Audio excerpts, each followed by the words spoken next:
A young perspective on hot-button issues around the world. This is The Hub.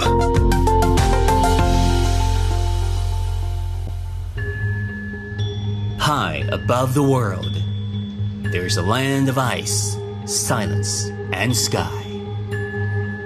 Beautiful, brutal, almost unreachable. For centuries, it stood apart. Then came steel and engineering. Then came courage and human perseverance.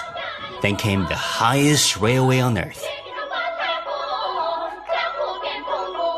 It took decades to build, through thin air, frozen ground, and some of the toughest terrains on earth. Over 5,000 meters, where oxygen levels dropped to half of those at sea level. Now cities rise, goods flow, and every train carries lives farther toward work, school, family, and the world. I've always wanted to ride on this train myself and meet those who've kept this incredible engineering marvel running. And I finally got a chance to do that. And here, finally, I'm at Western China's Qinghai province. I'm about to board the Qinghai-Xizang Railway, the highest railway anywhere in the world. I'm super proud about it. I'm super excited. And I'm so happy I don't have to do it myself. I got a great travel companion who has made a living and a business here in China. Just a few hours ago, I was surrounded by palm trees and ocean air. And now I'm standing at the gateway to the world's highest railway, preparing to cross one of the most extraordinary landscapes on Earth. And I couldn't ask for a better partner for the journey ahead. Lara, how good it is to see you here. So great to see you We went again. from the lowest of the lows and now to the highest of the highs. All the way from Hainan. I know, how do you feel? I'm excited. I'm approaching this with a curious mindset and a willingness to learn. So yes, very excited. We'll be traveling on this oxygen-enabled railway and we'll end up in Lhasa. Wow, I think this is going to be enlightening and informative. It's going to be so cool. It's going to be incredible. You ready? I'm ready. Let's do Let's this. go get on it. Let's go. South Africa. China.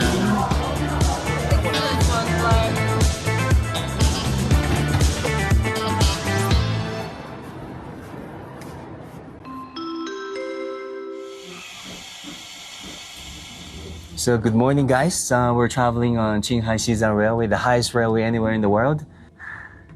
Actually, I'm very touched by what I see right now because in 2010, June, I was a junior reporter covering the hardship Nature Reserve. That was one of the largest nature reserves in Western hinterlands. If we're lucky enough, we can catch a glimpse of the Tibetan antelopes. And here's the catch. The number of Tibetan antelopes, as we learned this morning, increased from 115,000 when I was reporting here in 2010, all the way to 300,000 as of now. All right, it doubled.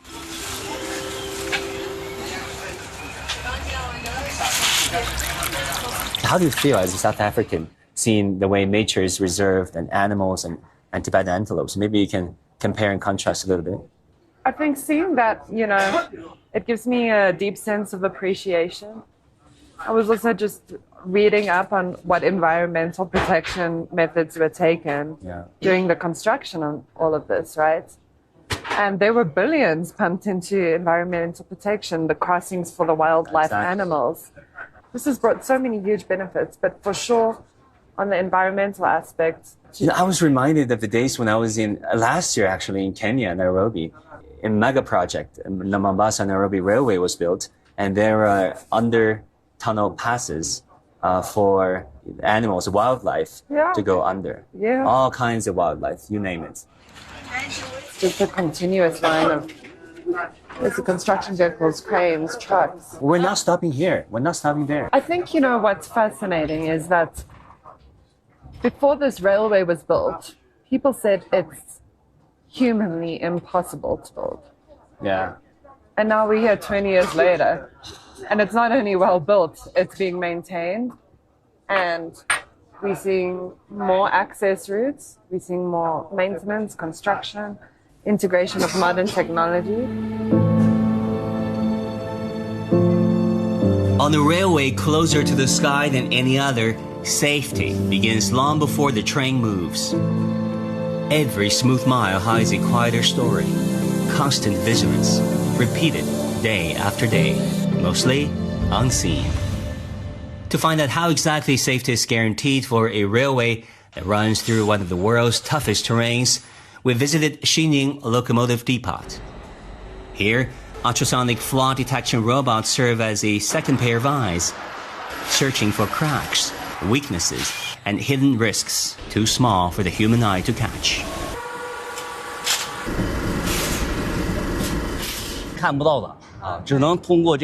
The internal structure is invisible to the eye and can only be detected with instruments, similar to a medical ultrasound. With the inspection robot, we now achieve automated testing. Workers no longer need to go down into the inspection pit. The system has 2 robotic arms with 9 probes. Once the probes contact the wheel tread, a lifting platform raises the wheel, so there is no need to move the locomotive itself.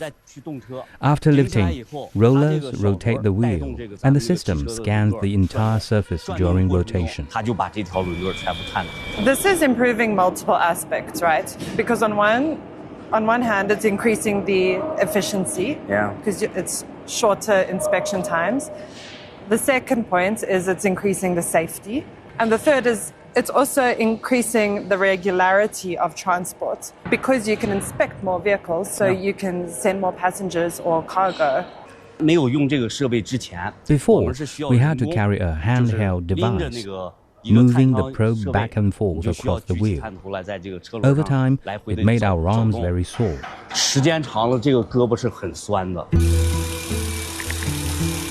To find out what manual inspection once demanded, Lara and I did what few others ever do. We climbed down into the inspection pit ourselves, into the same narrow, unforgiving space where workers spend years spent beneath these trains, searching by hand for hidden flaws no eye could easily catch. And you have to use your brain to detect all the flaws. Yeah. Because the safety is on the line of tens of millions of passengers. Yeah, 100%. And so it's brain power and physical manpower, like for hours and hours. This is getting hard, right? This is extremely uncomfortable. Think about the workers. This is extremely uncomfortable. Okay, you have to do this. Also, the screwdrivers. We're completely unprofessional in this regard, right? Yeah, I know. If I'm just looking, like, these are big mechanical parts.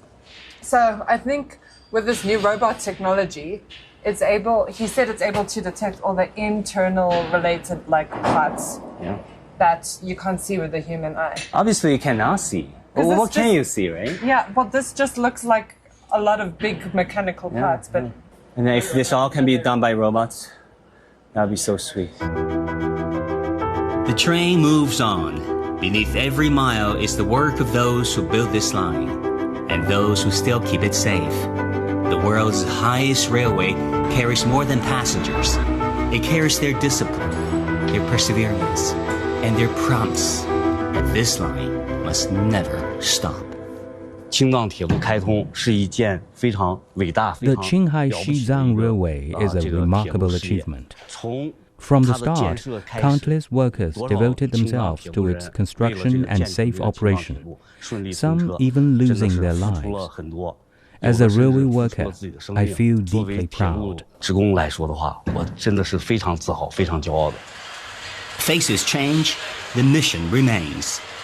Tian Su-qing's legacy now lives on in Wang Hairon's hands.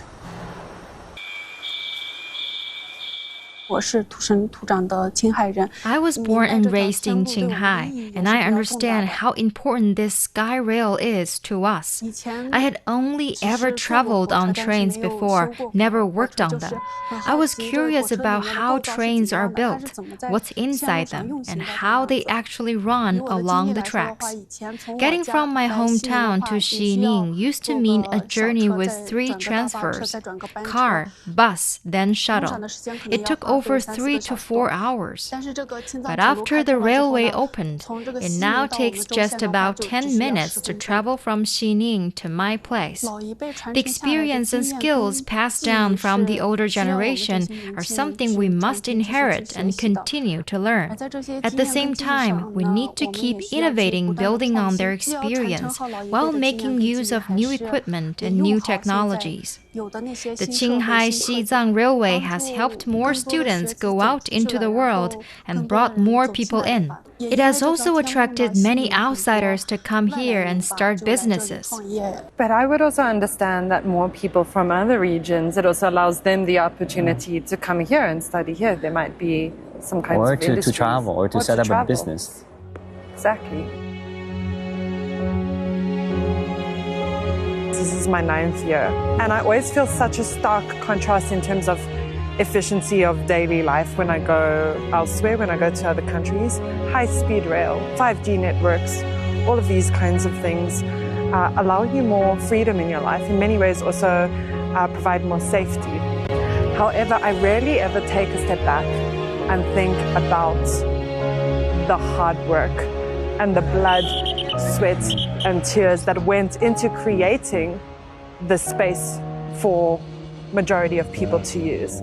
I think this is human spirit that we're talking about, persevering through hardship. What feels ordinary today was once hard won. In China, progress is often built this way, slowly, quietly, across generations, by people whose work outlives their names. Then it makes you think back of like the Great Wall of China. It truly makes you think that this spirit of workmanship, that hard work, that resilience, that diligence must be something that's embedded in the culture and the history of Chinese people. I think the misconception that the West still has of China, especially for people that haven't come here to really experience it for themselves, is that this spirit of workmanship is something that's enforced. If you go back, not just in modern day times, but in history, that spirit of hard work and unity and diligence and that relentless pursuit of excellence is very much embedded in the people themselves. If building this railway pushed human limits, keeping it running demands something quieter, discipline in every detail. And often, the answers are hidden in places where passengers never see. Our crew patrols the train every 30 minutes, and I expected every 2 hours. Altitude sickness is common on almost every trip. This is the place where oxygen is generated and monitored. Oxygen generation room. This is our lifeline. Think about the way we breathe. Think about the oxygen that we took for granted. It's from here.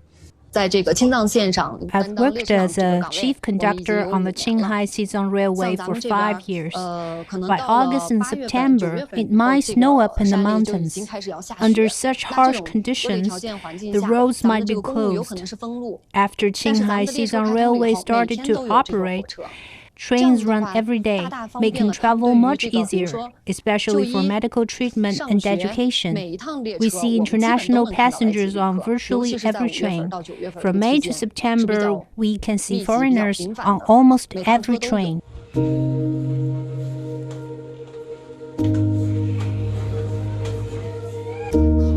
And this is not only about enhancing communication, but also the freight cargoes. I think freight cargoes traveling on this route as well. Tremendous amount of goods and services are enabled by this route.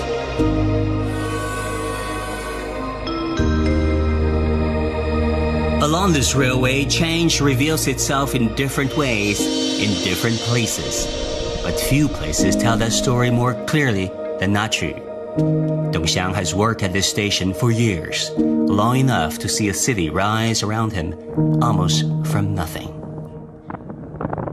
When we were young, we saw ourselves like the railway guerrillas, jumping on and off trains and handling coupling and train operations. I believe the railway spirit, the willingness to endure hardships and risk everything, has been passed down from one generation to the next, and we managed to build this railway step by step, section by section. The permafrost was extremely hard. In winter, even pickaxes could barely break the frozen ground. With the harsh cold and high altitude, there was no alternative but to rely on human effort, inch by inch, to make the railway a reality. For 20 years of operation, it took us 50 years preparation. Actually, almost 70 years. This is what it took. From the first surveys to the final train, the journey stretches across nearly 70 years. The cost was counted not only in time, but also in lives lost. In the Guanjiao Tunnel alone, 55 railway soldiers died in brutal conditions. The youngest was just 19. In the railway's early years, altitude sickness claimed more than 200 others in a single division. But laying the tracks was only the beginning. Keeping this railway alive across frozen ground, thin air, and some of the harshest conditions on Earth has demanded a different kind of courage. Quieter, constant, and no less extraordinary. There was no electricity, so we relied on stoves, coal, and dried yak dung for heat. Supplies were scarce, and people even gathered wild vegetables to survive. To build the railway, crews worked around the clock in shifts. When there was no water, we dug up snow and melted it. It was truly tough. Now living standards have improved tremendously. Children now have the chance to see a bigger world. Elderly people can easily travel to Lhasa by train to make pilgrimages and worship at places like the Jokan Temple.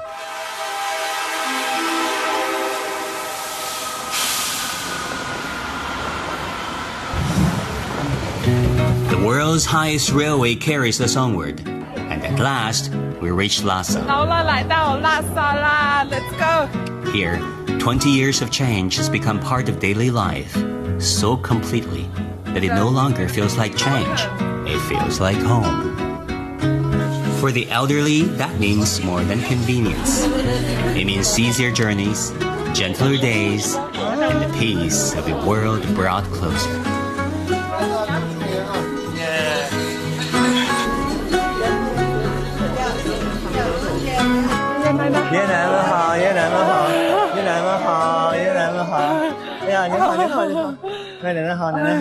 So this granny is having her blood pressure checked.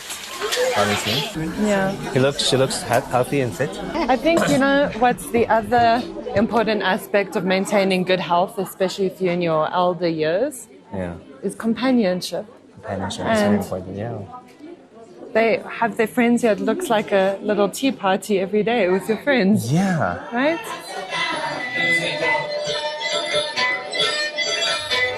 Of course, no tea party is complete without a little dancing. When the music starts, Lara doesn't just watch. She steps in and joins the dance. After the dancing, one elderly resident shares with us how this daycare center has changed his life. Life in Xizang was once difficult, but has improved since the peaceful liberation. After I retired, my monthly pension is about 13,000 yuan. 2,000 US dollars, almost, as a veteran. Enjoying his retired life, 2,000 US dollars. And he doesn't even spend much money because everything is taken care of here. If you count that to American middle class or European middle class, 2,000 US. Unbelievable. And 2,000 US here in Xizang? Because, eating out costs like $1 a meal. It's unbelievable. And the cost of living. After the railway opened, schooling, travel, and medical access all became easier and more convenient. Han and Tibetan people are like children of one mother. We are one family. To be one family is to share what progress gives. Artificial intelligence is changing the world in sweeping ways, even here, in this daycare center on Qinghai-Xizang Plateau. This is AI in action, artificial intelligence in action in Lhasa. This is amazing. AI application everywhere, such as monitoring the kitchen. So these senior citizens can eat properly and eat healthy food. Amazing. Guys, this is the menu for this daycare center for the senior citizens. Look at it. Rice, broccoli, tomato, scrambled eggs, potato, stewed beef, 酸菜粉丝汤. Oh my God, my favorite. Lots of veggies, good amount of veggies, easy to digest. Don't forget, we're talking about this 80-year-olds and 90-year-olds. Wow, they have breakfast, they have seasonal food, they have lunch, they have afternoon tea. 10 yuan, about $1.50. That is all it costs for a full day of breakfast, lunch, and afternoon tea. Small comforts offered in style every day.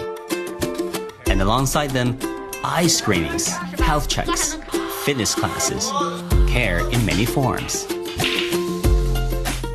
For Bianba, none of this came by chance. It is a result of better roads, closer services, and years of work that brought care nearer to home. I was born in 1999, and my grandmother told me that when transportation was poor, even locally grown vegetables had very low output and value. With the flow of people brought by the railway, the economy has clearly been greatly affected in a positive way. Second, for young people like us, it has changed our lifestyle. We like to travel, to go out and see new places. I've visited cities like Chengdu and Gormut. It has made travel much more convenient for us. The railway did more than make life easier. It widened what life could become. Today, young people leave Xizang not to escape, but to reach farther, to learn, to build, to create, on stages beyond these mountains. For the first time, distance feels less like a limit and more like a choice. They can now travel from inland provinces to coastal areas. So through this exchange, they can bring their, like if you're a rapper, bring your music to a larger audience in the East, where entertainment industry is arguably more developed. For Luobu Sangju, known by his stage name, Yibang, these new opportunities are turning his passion into a career. Everybody, gom kamsa! In Lhasa's music scene today, especially in pop music, the market is steadily improving. This is driven by tourism and a cultural demand, as well as growing opportunities to engage with the wider world. That's one of the reasons I chose to become a full-time musician. I felt the conditions were better than before. Young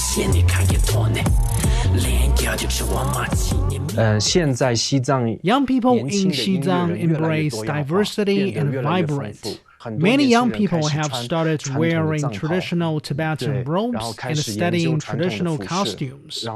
They also play classical musical instruments such as the drumming and yangqing and form bands. I think it is really cool. The scene is far richer and more varied than it was when we were young. Young people in Xizang embrace diversity and fashion while keeping profound cultural roots. Building upon this cultural foundation, we embrace the world and draw nourishment from excellent global cultures. This is exactly what I am doing.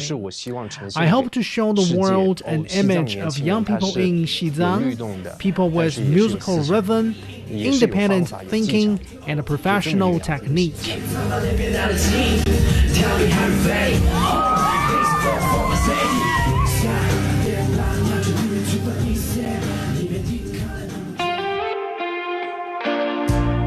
Listening to Yibang's story, something becomes clear.